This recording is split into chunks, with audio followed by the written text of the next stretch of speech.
Bonjour la famille, coucou, bah bonjour la famille, bonsoir, ça dépend heure à laquelle vous allez suivre la danoise. Coucou la famille, babote ebele bisika bizibino boboto bondeko na katia mabota na bino bandeko nanga, j'espère que vous allez bien.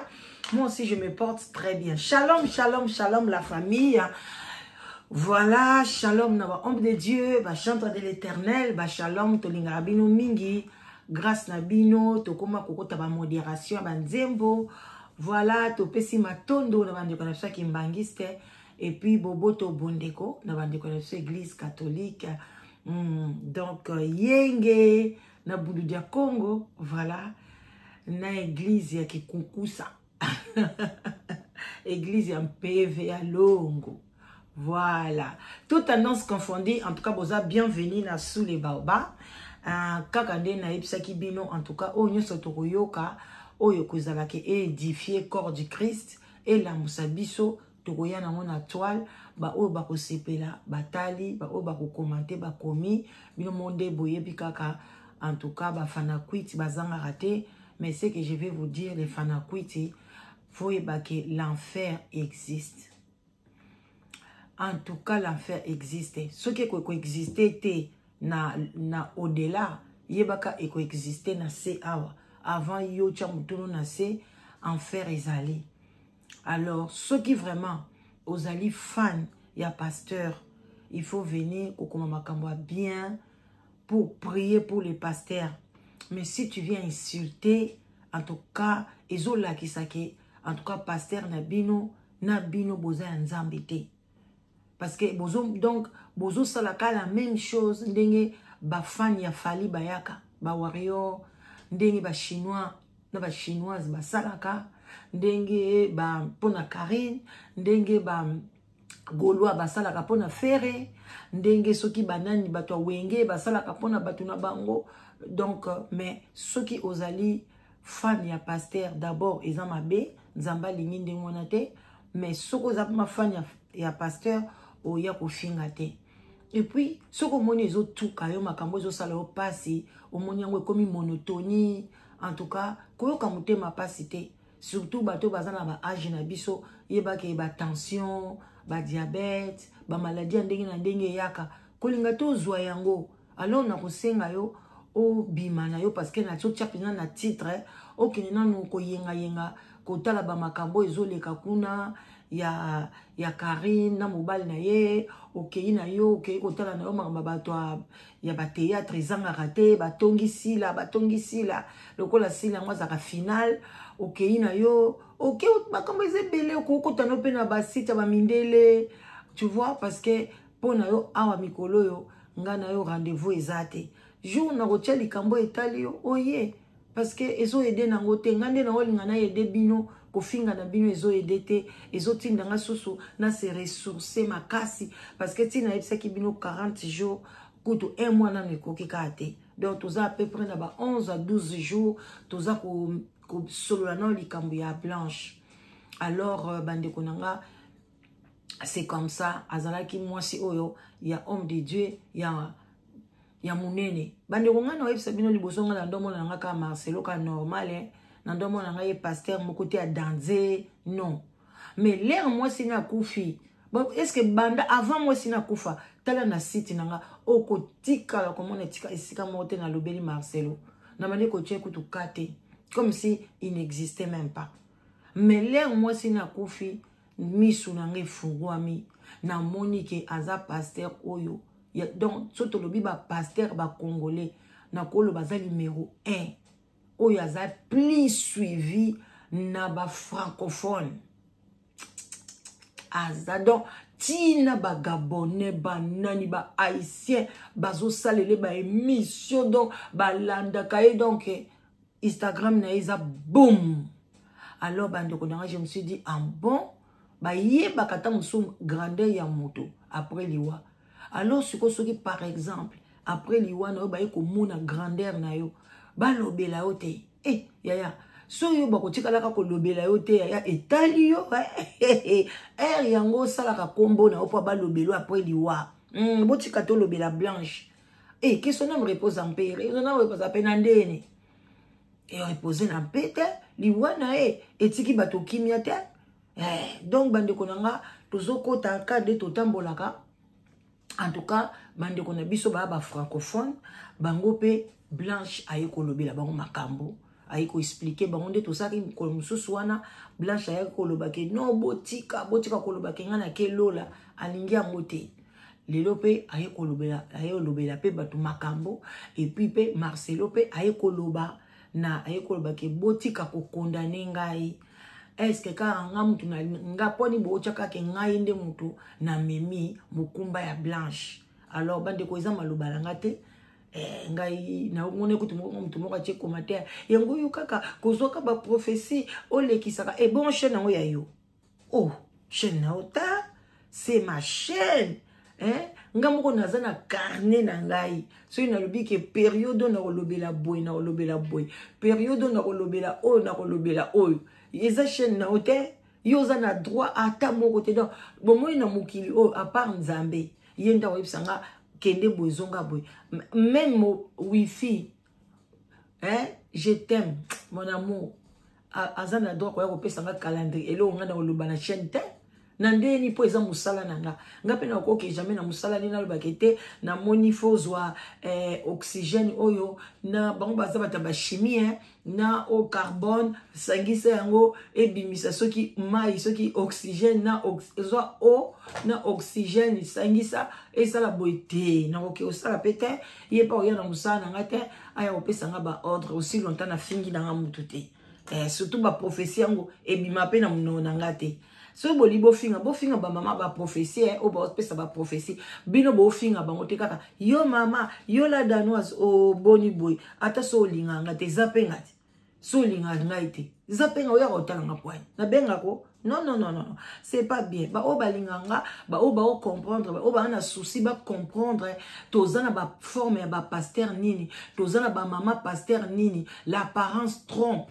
Ozomona eboye nde ba mari misambu bazalaki azo yemba azo simba batu bazo kweya yo ozomona bonzambe metangu akufi boye komona ke non azali na bonzambe te azalaki boye nde mona ba mama Blanche ba ola kisabino kaza Blanche surtout ba kombo omona mutu lumière landa eboye ténèbre Blanche azali pembe mais na kati ya motema moyindo donc okolanda boy mama moyindo oke na kati ya motema na ye motema boboto do bakombo mususu elanda nango te.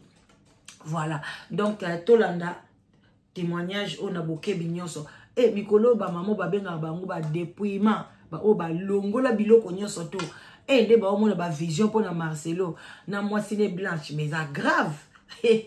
À liker, partager et kozala bien ce qui n'anzela na yo pasteur Marcelo a lundi émission oyo et qui a eu un plus lola ils en a feti nanzela na yo quelle bénédiction na kachanda kuna oya ya bolanda blanda muntu moka fingi Marcelo azate yo zalaka boy pona ne ki sentiment ngo ya ndeni mobali no kote la kaete bana na yo bundela ka bango te yo bundela ka ba pasteur yo bundela ka ba kofi o bundela ka bo banda pe kozala fan kasi ya mobali na yo na bana na yo to mona ka pe oye pe o check ta commentaire mobali na nga danger alata koleka bino so ba commentaire wana bo chaka ngote ka kolanda ka ya bato boni boyiko Marcelo ngo pa yebi yote aya landa nan oyoka.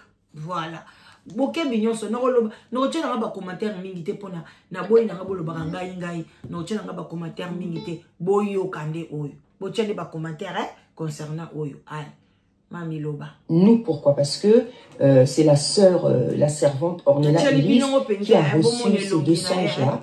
Et c'est moi qui vais en faire l'interprétation. Pourquoi? Parce que la sœur, la servante Ornella n'a pas encore la maturité d'interpréter ce genre de songes. Et ce sont des songes prophétiques. Voilà. Et ça, elle n'a pas encore l'onction. Elle n'a pas encore reçu l'onction prophétique pour pouvoir interpréter ces deux songes. Et ces deux songes sont très importants.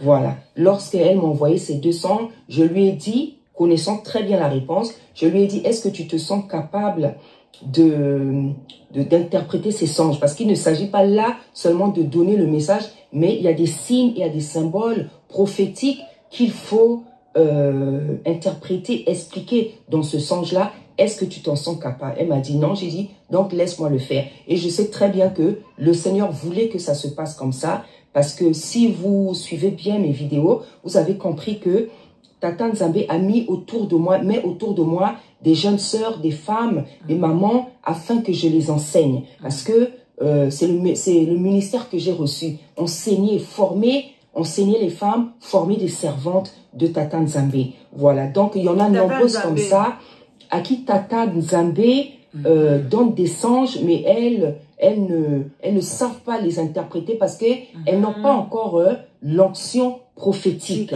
Voilà, l'onction prophétique, c'est quoi? Comme j'avais déjà dit, pour ceux qui ne savent pas, c'est la grâce d'avoir reçu, donc,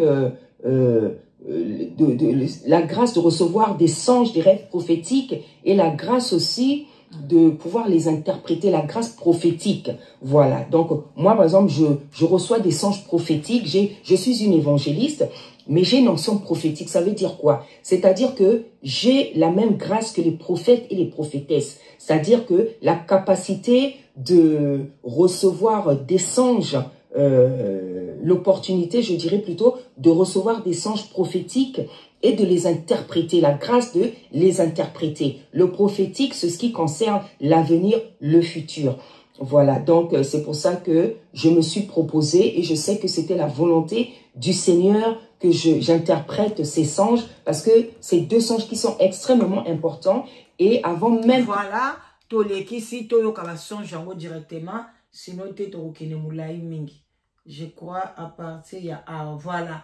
Donc ndeko na biso mwasi o azolo basikoyo yende azali Nzamba pesa ye don ya ko interpréter bandoto, ceux que ont bandoto zo comprendre été ozana vision moko zo comprendre été ye Nzamba pesa ye yango. Alors ndeko na biso mwasi o na kombo ya Ornella yende siko Nzamba alotaki bandoto wana nyonso to wana ade sikoyo ndeko na biso a interpréter le yango siko a yemoko Ornella a ko expliquer yango boko mona ye boko yoka ye tozo lande na boke binyonso mwana biso papa na yepe azali pasteur donde bomo na Ornella boye papa na yepe azali pasteur Ornella ye wana ye mutu azwaki bandoto oyo tozali kosolola lelo. Like, partager bande konanga ne zappez pas. Allez tokende de kona psa zolo basiko. Allez, voilà.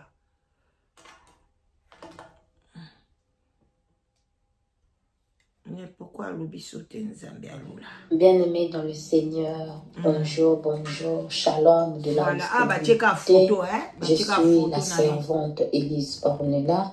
Voilà. J'ai reçu 2 messages pour le pasteur Marcelo. Vraiment, le Seigneur a permis que je voie cela. Et je viens partager avec vous ces 2 messages que le Seigneur m'a montrés en songe dans la nuit, de jeudi à vendredi et de vendredi à samedi. Donc, bien aimé, moi je n'ai pas prié pour que le Seigneur me montre ce qui se passe dans la vie du pasteur Marcelo. Mais c'est lui-même qui a permis de me montrer cela dans la nuit du 4 au 5 juillet 2024 et du 5 au 6 juillet 2024. Donc, le premier songe, c'était... Nzamba a sololi na ye 2 fois, awana mois ya juillet. Wana déjà blanche à sasala nini, a kufa na ye, pe à son âme. Bolanda na boke binini, nyonso, Nzambe bandoto na ye, Nzamba la kisi ye nini. Bandi konanga, a sambela ramakasi, alobi, abandeko sambela na ye, a senga kite ki Nzambe ala kisaye, Marcelo bien alaksaye blanche te kandenga sambela kanaye Nzamba ye ko solula na ye concernant Blanche et Marcelo 2 fois. Tolanda première na deuxième fois. Tokolandango mbala moko. Je revenais de l'école et en passant par les rails, il y avait une voie ferrée. Donc pour partir à la maison, je dois passer par les rails et puis prendre une petite ruelle Mais cette ruelle-là, il y avait les champs de blé. Donc, il y avait des champs de blé qui étaient vraiment matures. Donc, je suis passée par là et le lendemain encore, c'est dans le même sens. Donc, on me fait voir le premier jour, je suis passée par là pour aller à l'école. Le deuxième jour, je suis passée par là. Mais le deuxième jour, pour traverser les rails, j'ai payé le billet du train. Mais je ne suis pas rentrée, j'ai traversé. Et à mon retour, je paye le billet. Alalaki na butu, azo lota ndoto, azo kene na école. Ok? École wana nzela bande koleka na école wana, nzela ngo mwa rue wana ya muke wana lekaka, bakona ba blé. Donc voilà, blé eza oyo biloko autant to longola kango eza kwa masango, mais ya mike basali la kango semoule. Donc bakona blé amone ki premier jour azo leka. Kaka na même ndoto wana, deuxième jour soso azo kende ka na même nzela ngo pe elekaka train. A fouti ticket na ya train, alingaki amatape na train mais amati pe na train ngote. Voilà, tozo continuer. Le monsieur, le contrôleur du train était vraiment distrait. Il ne voyait pas, il ne prêtait pas attention à l'argent que je lui donnais. Je lui remettais de l'argent, mais lui, il ne prêtait pas attention. Après, il y avait un monsieur qui est à côté de moi, a dit, oh, mais toi, tu ne vois pas que le monsieur que tu es en train de remettre l'argent, il ne te voit pas, il est distrait, mais traverse, passe. Et c'est comme ça, j'ai traversé. Et en traversant... Donc, place Ango, ezalaki nzela train, pour traverser de l'autre côté, il faut qu'on foute la mbongo. Alors, azo pesa, mutu oazaki chargé, ya kokipe ba train ndenge le kapé, a fout mbongo 4 de l'autre côté, mutu anga bane kokipe yete. Alors, mutu muso ayebisi alobi, ah, ozo mwa te ke mutu ango ozo solanae, ozo senga yo fout mbongo traverser, azo kipe yote. Katisa na yo. La fois que j'étais passé hier et le lendemain, il y avait maintenant, je ne peux pas dire une église. C'était comme, vous savez, en Afrique, il y a les églises qu'on appelle les Kizinga. Je ne sais pas comment je peux appeler ça en français. Il y avait ce genre d'église, ce n'était pas grand, c'était petit, c'était comme une maison. Mais devant cette Kizinga, on a écrit Kisadi Déborah. Après, je suis rentrée là, à l'intérieur. Quand je rentre à l'intérieur, je vois la sœur Déborah, le pasteur Denis Lessi et le papa. Bandeko bolandanga bien bomoni ndeko mwasi ona laksaki binona alataki boye oyo alobaki ke ndeko na biso oyo abengaki ye pona ala interprétation ndoto ye wana ndeko mbona ye Kizadi Déborah. Alors ndeko mwasi tanga kati de l'autre côté amoni mwanda kumobo ya muke mwa ba église a munene te mwa église moko kaka ya boye bika ba église moko kaka neti ba kintoa di boy, on peut dire ça.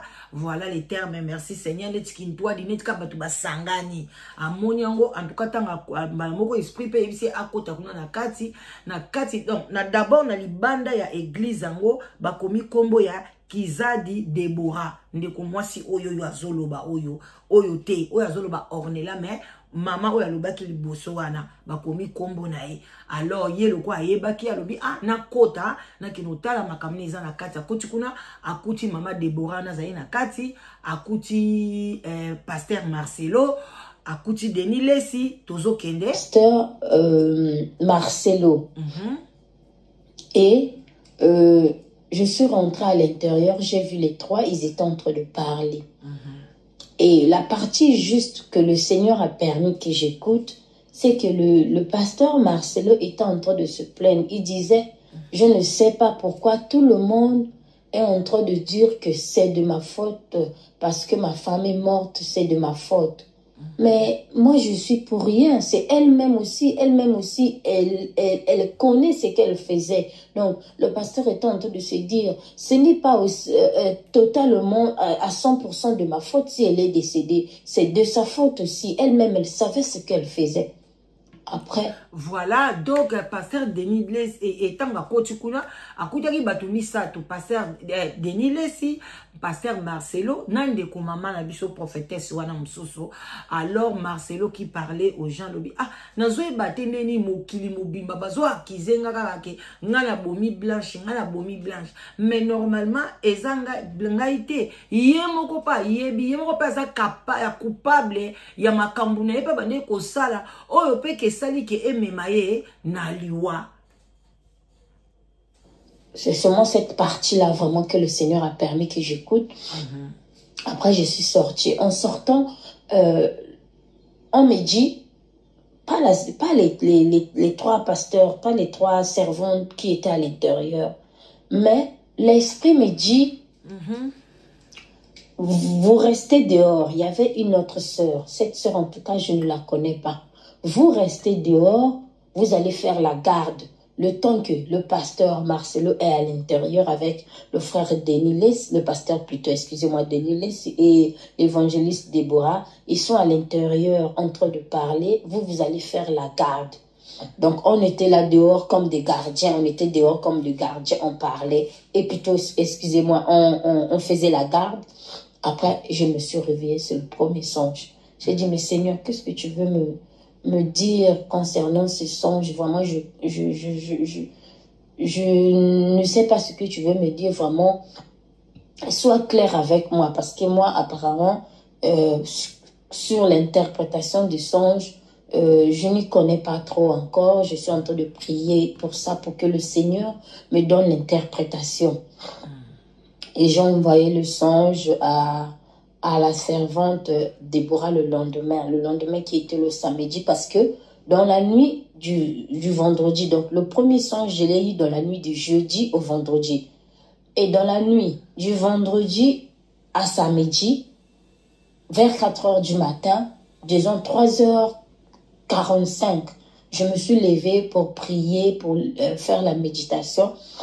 Quand j'ai fini, vers les 5 heures, je suis partie dormir. Excusez-moi, je suis un peu grippée. Donc, je disais, quand je suis partie dormir, le Seigneur me fait voir un songe pour la deuxième fois. Bien aimé, vous savez que... Voilà, donc, dans un interprété, pour la première fois, son Joana est basé, c'est papa Marcelo vraiment qui dit qu'il y a Azana à Babozo qui est pour rien, alors que Blanche pe aeba qui m'a kamnini abandé kosala.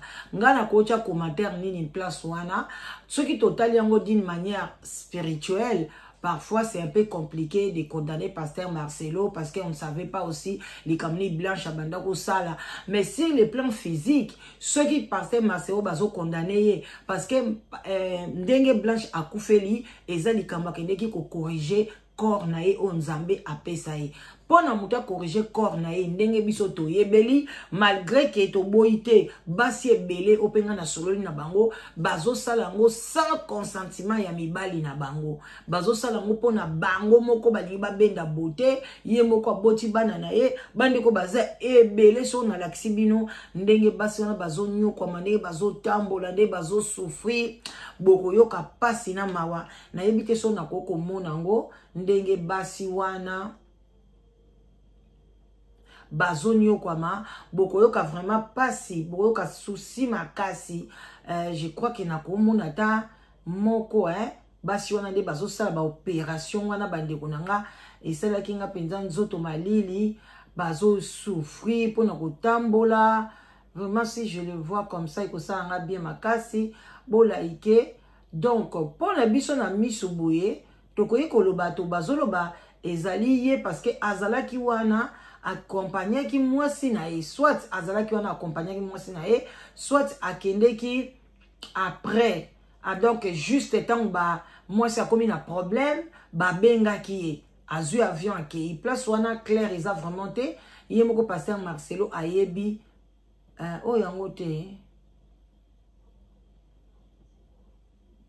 oh yango te voilà na moni yango vraiment te mais na olakisa bino nazaki na mwa ba image ya bandeko basi ndenge bazo mona pasi ko kino sesa ba opération wana et puis en tout cas opération wana ba africain ba lingi yango makasi penza makasi ba donc africain signaka na ye donc monika nde to signaka so to ya poto na ko dinda na ngaka na mai oyo ko ya eye nango na kweya na bika je m'en fous ndenge moko pe bandeko bazo signer na bango ke isa bebeli wana ata bolo bana bino ndeni bazala bango kuna te akweya na mai adinda aza kuna te soka bimi mobimba soka akufi na ye ba africain baza ebele ba ke isa opération wana alors maintenant ndoto oyo en tout cas ndeko mwasa lobi ma sœur Marcelo azwa kozongisa ba accusation nyonso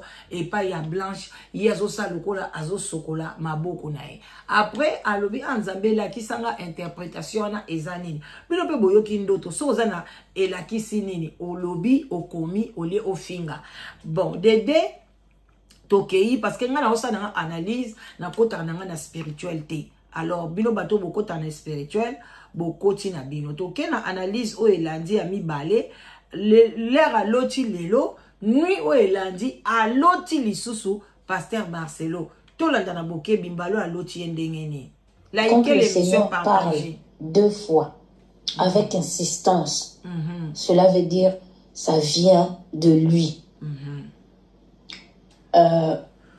Revenons, moi pour faire ces 2 songes je n'ai pas prié à Dieu pour lui dire de me montrer ce qui se passe dans la vie du pasteur Marcelo. Parce qu'il y a beaucoup de gens qui sont en train d'interroger à Dieu avec ce qui se passe actuellement sur la toile. Moi, je ne l'ai pas fait. Moi, vers 4 heures du matin, je priais pour que le Seigneur développe le don d'interprétation en moi. Je disais, Seigneur, tu es en train de me faire voir des grandes choses. Des songes sur les hommes de Dieu, le songe sur le monde entier, sur ma vie, sur ma famille. Mais je ne connais pas interpréter. S'il te plaît, ouvre mon entendement spirituel pour que j'arrive à interpréter le songe. Donc, c'était ça mon sujet de prière de 4 heures. Et je suis partie dormir. Le Seigneur me fait voir encore pour la 2e fois. Le moi ça la mukaki na 3h45. Abani ko sambela tina 5h. Aho sambela kanzambe ala kisaye, ndeni ya pesa ye do ya ko interpréter bandoto parce que alota ka mingi makamba mokili, makamba boye mais azala kana do ya discernement te. Alors bande yango nde penza bande ko sambela zo lilela nzambe. Après ba 5h et quelques wana ma prière na ye esili akesu kosanene ala la somo muke allez tolanda suite. Pasteur Marcelo. Le pasteur Marcelo est venu à Pointe-Noire avec le corps de sa femme, un cercueil blanche. Ils sont rentrés dans une parcelle. Et dans cette parcelle, il y avait moi, il y avait des autres sœurs, il y avait mon papa qui est pasteur. Papa pasteur. Il est venu là avec le cercueil. Il a mis le cercueil au milieu de la cour. Et on s'est mis à prier. On s'est mis à prier, on s'est mis à prier, à prier. La femme du pasteur. Allo tindoto pasteur Marcelo a longwe na Kishasa na cercueil à pembe na katikuna Blanche mutakufaki a memi corps wana na pointe noire. A koti nango na lopango moko boye na kati lopango wana papa na ye a pasteur azalaki ye pa azalaki ba sœur musope bazalaki ba komi wana tant Marcelo a komi na corps wana ba bandi ko prier Bolanda. Marcelo s'est réveillé. Oh. Et on a commencé à rendre grâce à Dieu. Amen. On rendait grâce à Dieu. Oh Seigneur. Alobi na kacha prière wana donc chauffaki na ndinga mukete mbala moko Blanche à lamuki. Merci parce que tu es merveilleux. Merci parce que tu es le Tout-Puissant. Merci parce que tu as ressuscité cette femme. Et quand elle s'est réveillée, Maman Blanche n'avait pas une mine souriante. Elle était un peu triste. Et quand elle s'est Maman Blanche à lamuki azalaki na mine moko boete ke esengo na lamuki te azalaki comme si azalaki un peu triste à lamuki mais aime soit azalaki un peu triste voilà. Veillé, c'était comme une fête, on était en train de célébrer, de rendre grâce à Dieu pour ce miracle. Mais elle, elle n'était pas trop souriante. Donc, quand elle s'est levée, elle a dit juste 2 paroles jusqu'à ce que la cérémonie est finie. On a fini la prière. Son mari a dit repartons à Kinshasa. Elle a seulement dit 2 paroles. Elle a dit avant tout le baba parole à l'obaki à l'obilier bazo sepelawana à la muki batu bazane sengo meye azalaki vraiment na air moko esengo pena makasité. Bon, on peut comprendre aussi hein nandimi peut-être que Lazare mokolo ba ça qui est sort abimaki mandi ko sekate parce que outi na kunda place moko ya moins compliqué otika ki biloko na yo otika ki ba voiture na yo otika ki bana na yo alors tango zongi ozo réfléchir est-ce que na sekwi libela ou bien na sepela ou bien la msuna kokufa na ngali susu donc bablo monga ndengwana ça peut aussi arriver na mutu oyo a sekwi alors mais avant bazonga na Blanche na Congo Blanche alobaki kama loba mibale pona sope bazonga ki pona pasteur Marcelo alingaka zoye siko bazonga na Congo Blanche aloba makomba loba mibale nde place to kosuka wana bande koboyo kango na boke binyos.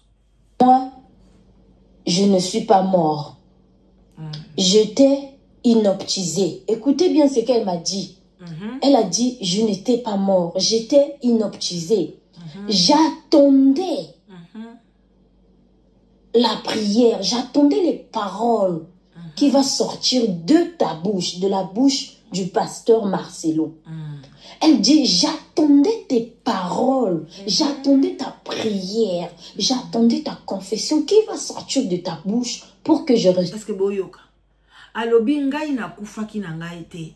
Nazalaki ka lokwa neti mutu bongo boye olali lokwa to lobaka neti basali anesthésie eloko moka ya bongo bieka esprit no eke musika mais na bandeki cause la prière ya mobali na ngai donc et puis na bandeki cause la confession alors bandeko nanga soki bozolanda ngai très bien banana bandi musala oyo ya kozwaka ba vidéo moi si moko boy alobelaki biso très bien ndoto na ye oyo alotaki soki naza se rappeler moi senga lobaki abi aza prophétesse a munene ayebani mais alingite kolaksa identité na ye tozwaki yango pa mama Adeline alobaki ke alotaki bango bazokende soki na sali bulu moko kuna bazokende kwa voilà bazaki na hôtel moko boye bande ko kene ko sambela biloko moko ndengwana et puis moi si wana insistaki alobi na pasteur Marcelo soki o confessaki sincèrement na misu ya batu oloba makambo nini yo na mwasi na obosimba place nini bokota Blanche alingaki alamuka lo kum elingaki kozongi pa nzambe monde de ténèbres balingaki kozana soni mais bandeko eza facilité parce que monde de ténèbres wana bazalaka kobatika kamutu te donc Marcelo pe côté na bandeko banga ta muso a confesser azuli boma ou bien pas confesser ba dire ko boma ye donc bakoma ka mitema moko makasi yango pe mwana na biso o Deborah alobi ke na ndoto na ye Blanche alobi ke soki o confessaki ngana bandeko donc place ngana zalaki wana ba bon faisala ba ange de la mort ba ndeko lo baneto zela kaka mobali na yo aloba vraiment makamboni parce que même dans la Bible ils disent hein la Bible na verset moko elobaka bope ki saka ba sataniste te ba lobaka kombo Yesu te kombo nzambe te ba loba mate ya nzambe te non tu ne peux pas, tu n'as pas le droit. Il faut les laisser. Basta la publicité en Nzambe. Nzambe ye moko tanga koya akoye ba makamni a osala bango. Na Bible peut partir wana ezali. Donc bandeko Bible wana ya munene na yebaka yango mais na yebaka verset te. Yo moko luka verset bakam na lobi voilà, loba ma belle. Ressuscite. Tout ce que vous étiez en train de faire pendant la cérémonie de toute la manifestation plutôt des funérailles, je voyais. Mais je n'arrivais pas à me lever. Je n'arrivais pas à me lever. Je voyais. Je n'étais pas morte. J'étais là inoptisée. Je voyais tout. Mais je n'avais pas la force de me lever. La force allait venir de toi. La force allait venir de toi, pasteur Marcelo. C'est ce que j'attendais. Donc, quand elle a dit ça, nous sommes restés calmes en l'écoutant. Alors que donc, si vraiment, oh, bazo, balamse, c'est la vérité, Blanche Azala qui wana, azo kama kambonios, et puis baloba ngope, 40 jours pendant le kokite, Blanche Azo ka place ni ba ocha kombo na place ni ba ocha photo na ndenga na olo babo Blanche Azo yoka. Donc, Blanche abandeka kozela. Alors que bato bele basenga ki pe Marcelo ki, en tout cas, pesa bisota wana, au fungo la ta cercueil wana to prier to ebike moi na moi so liwana e akose quoi pasteur Marcelo ayaka na boyaki alboyaki ngo peya publiquement lobi non pona bana na di ko sala bana donc foi ya Marcelo ezaki muke donc azaki na kontimate ke na Blanche akola muka. Parce que j'ai prié. Comme le là, mon Seigneur moqué. J'ai prié. J'ai prié. J'ai prié encore. Mais Blanche ne se réveille pas. Donc, mais, papa, Marcelo, il fallait de repentance. Yaya repentance et sungaka. Yaya repentance. Repentez-vous. Yamwana bomande comme on a nanyo ayako lo balabiso. Mobalo bakata kay bib na bib mutuana oya baptisa ki Jésus Jean-Baptiste ayakika repentez-vous yaya soko sere olobi kama avouer kama sumu na yo yaya ata so mukile tire yo ata so mukile fingi yo mais tango yo avouer masumu na yo pa nzambe ozana yo bien. Vous comprendre. Donc c'est ça que pasteur Marcelo a manqué à faire. Ce cas parce qu'il me Marcelo va noter la grandeur nae. Ne batu banda au mona, ne baza, ba bien, ne ngaza. Albi nami kiti ça. Vous m'écoutez Blanche anga kende nae kaka. Voilà. Donc c'est ça.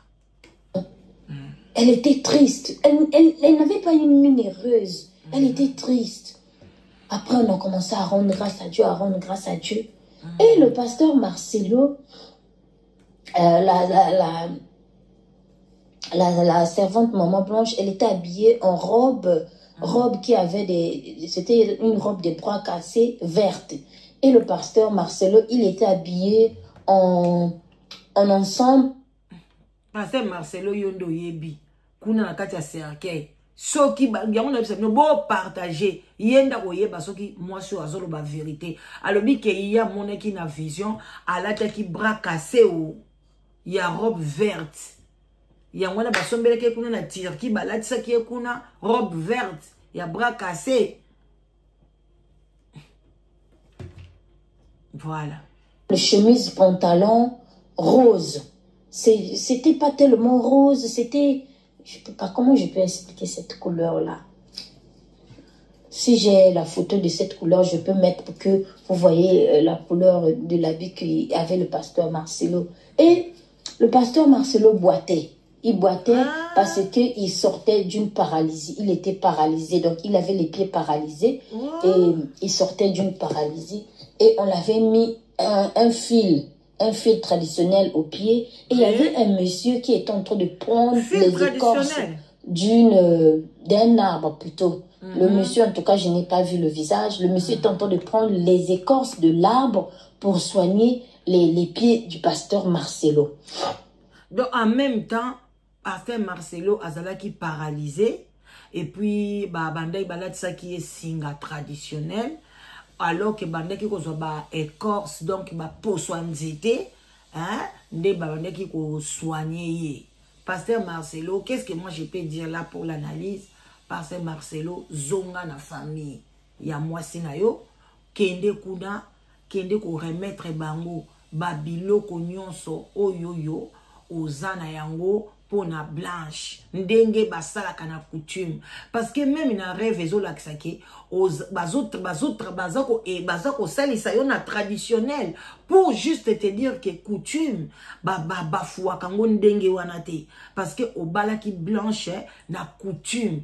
Donc, soki yo okosala yango te, okomona nzamba kolakisa yo ke okoya kobela maladi moko oyo ke basai na nzambe ba okoka na bango te me batu ba ya ko aider yo ba coutumier bato ya banzete bato oya boy oyo bino bokoma ko mona bango lokola bandoki lokola soki lokoni alors que même awa na Angleterre bazana coutume na bango o basalaka même na Danemark même partout na Danemark babenga ngo tout soki ba gamel days babenga ngo donc biloko akala basalela kango.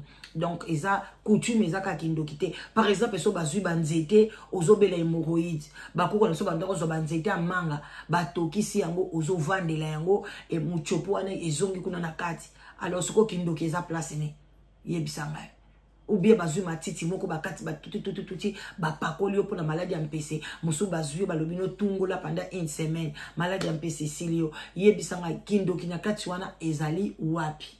Voilà, tout comme une souka émission, likez et partagez l'émission. Après, en tout cas, dans la vidéo, moko na bombela kibino, oyo pasteur Marcelo alobi na biso ndengeni okoye bake mwasi oyo ou bien mobali oyo azaf mwasi ya vina yo. Ah, vidéo na photo analyse ngo bande konanga. Aloba penga makamoko ya bien, mais to tuna kaka est-ce que yemoko salela kiango? Nde yango wana mais aloba makamba mutuya. Vraiment ya eba ko prêcher hein. Papa Marcelo zonga ka na ligne bandeko ote akanga bando lando te na banda ko landa pasteur Marcelo te na ye ko yoka ka ba mate ya ne awa kata blanche kofi bozo imaginer atika ko lande te. Et on était là tout le monde, on était en train de prier, rendre grâce à Dieu pour ce qui se passait pour le miracle.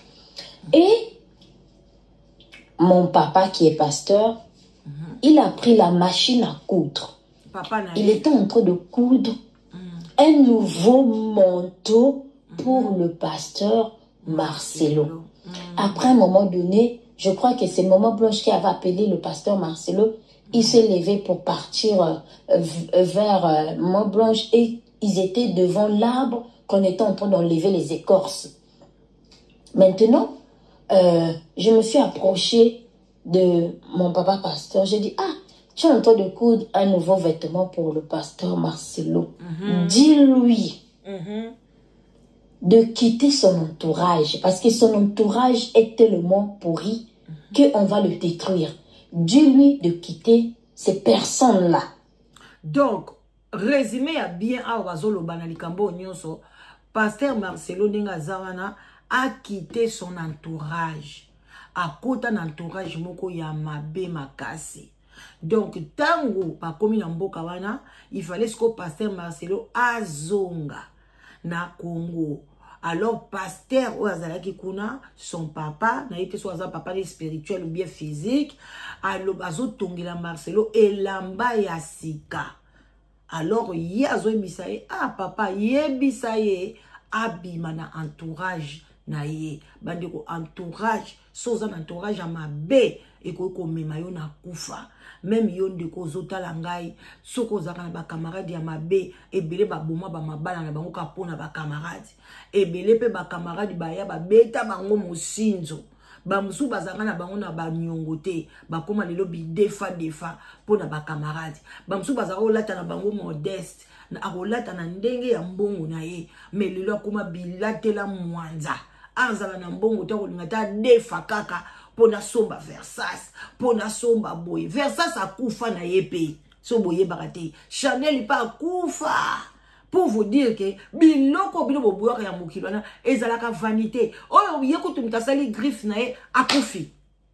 Siko yebisanga yo mto okende ko landaka o Versace, o fona lata boye. Ya. To tikela bino biso to akunate. Sia ya ninya. Et il m'a répondu, d'accord, j'ai compris, je vais lui donner le message. Après, je suis partie et mon papa pasteur, il était là, il était en train de coudre le nouveau vêtement pour le pasteur Marcelo. Et après, après avoir fini de prier, la cérémonie était finie, le pasteur Marcelo a dit à sa femme, allons à Kinshasa. Donc, quand il s'apprêtait pour repartir à Kinshasa, je me suis réveillée. Bon, tel que le premier songe, je l'avais fait avec la sœur Déborah, je l'ai envoyé sur la sœur Déborah. Je l'ai aussi envoyé ce deuxième songe parce que, comme je l'ai dit, je ne connais pas trop sur l'interprétation. Je l'ai envoyé, j'ai dit, maman, regarde ces deux Songe servante essaie d'interpréter pour qu'on annonce le message et que le pasteur Marcelo écoute ce que sa femme est en train de dire. Elle n'est pas morte, elle est inoptisée. Elle voit tout ce qui se passe. Elle voyait, mais elle n'avait pas la force. Mais elle attendait cette force qui allait sortir de son mari. Que le Seigneur vous bénisse abondamment. Voilà. Donc, bande konanga, place à Tinda qui peut d'autres ango.